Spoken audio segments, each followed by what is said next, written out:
morning, hi, it's Orange Biker 1315, and I've been loaned this Kawasaki Z800 for the morning.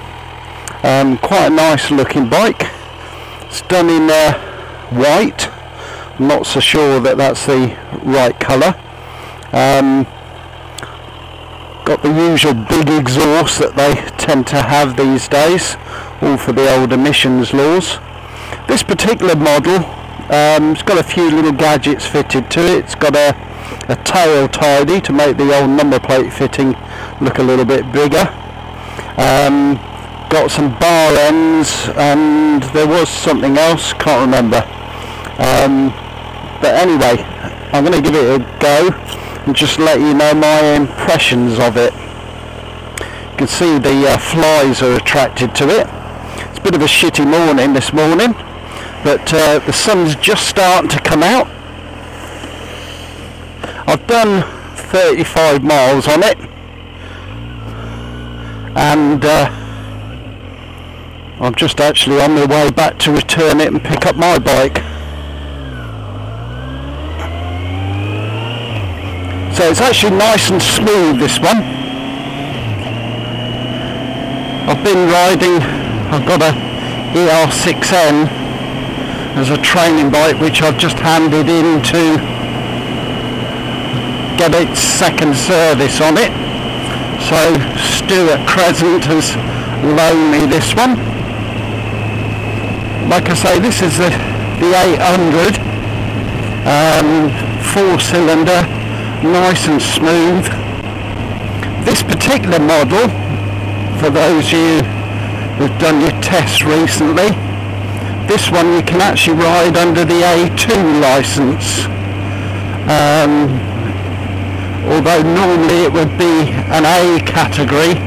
Kawasaki very thoughtfully have been able to turn it into an A2 model as well, by a little sort of detuning, but also it's got slightly smaller header pipes on the exhaust system. So this one that I'm actually riding is 46.6 brake horsepower, which, as you know, comes into the A2 category, whereas if you wanted it as an A category rider, i.e. over 24, you could, and it would be about 77 brake horsepower. All the controls are there as usual. Not a lot different to most other modern bikes, really. Everything is digital. Nice big digital speedo, very similar to the one on the ER6N. Lots of little gadgets I haven't played with, setting trip meters, average mile per hour, etc. The gearbox is quite nice, quite smooth going up through the gears. I'm not so sure coming down through the gears. Earlier on I found it very hard to get it down to, or rather I was trying to search for neutral, but hadn't gone down far enough. Just, I guess I'm used to the Honda gearbox, which I feel is a lot smoother than these. I know Kawasaki have always had a bit of a reputation, mean engines, nice power and everything. Build quality's not been as good as perhaps Honda, but I think they're getting their shit sorted out now. It's a nice looking bike, and Crescent just sticking those extra little refinements on it has made it an even nicer bike. I'm not really used to an unfaired bike, so I'm doing about 56 at the moment, and but it feels a lot more because I've got no fairing in front of me. The other thing is I keep wanting to change up to another gear, but I don't know if that's because this is the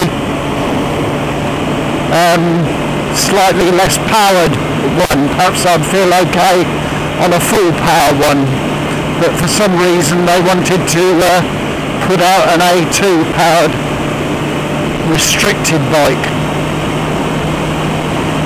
But anybody who's kind of between 19 and 24 or whatever it is that you need to be between to do the A2 license, I don't think you'll be disappointed.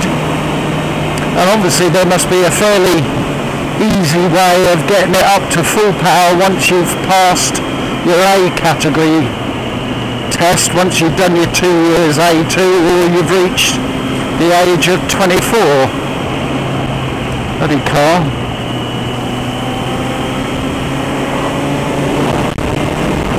So my impressions, I like it, it's quite nice. Would be better if it was on a decent day. I'm not so sure about doing it in or riding it in this wet weather. Someone's got to clean it when we get back. Anyway guys, safe riding.